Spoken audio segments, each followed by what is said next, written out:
இப்போ dead manage பண்றதுக்கு ஒரு 3 டிப்ஸ் கொடுப்பீங்கன்னா எந்த மாதிரி டிப்ஸ் சார் கொடுப்பீங்க? ஸோ அதான் டெட் மேனேஜ்மெண்ட் பண்ணுறதுக்கு 3 டிப்ஸ் அப்படின்னாக்கா, ஃபஸ்ட்டு வந்து நான் எல்லாருக்கும் முன்னாடியே என்னுடைய இன்வெஸ்டர்ஸ்க்கெல்லாம் ஃபாலோவர்ஸ்க்கெலாம் சொல்லியிருக்கேன். ஸோ ஒரு ஃபார்முலா இருக்குது, income minus expenses is equal to savings. அது வந்து wrong formula. Income minus savings is equal to expense, அதுதான் ரைட் ஃபார்முலா.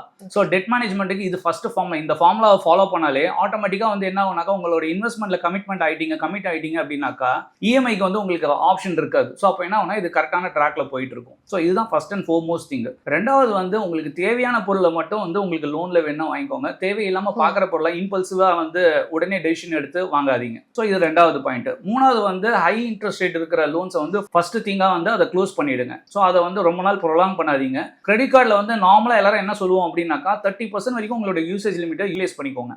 நிறைய பேர் கிரெடிட் கார்டில் வந்து 10 லட்ச ரூபா லிமிட் இருக்குன்னா கிட்டத்தட்ட 8 லட்ச ரூபா வரைக்கும் 9 லட்ச ரூபா வரைக்கும் போயிடுறாங்க. சில பேர் பார்த்தீங்கன்னா அந்த லிமிட் எக்ஸாஸ்ட் ஆயிடுச்சுன்னு சொல்லிட்டு அலர்ட் வரும், அது வரைக்கும் அந்த கிரெடிட் கார்டை யூஸ் பண்ணுவாங்க. அந்த மாதிரிலாம் பண்ணுறது வந்து ப்ராப்பரான மேனேஜ்மெண்ட் கிடையாது, டெட் மேனேஜ்மெண்ட் கிடையாது.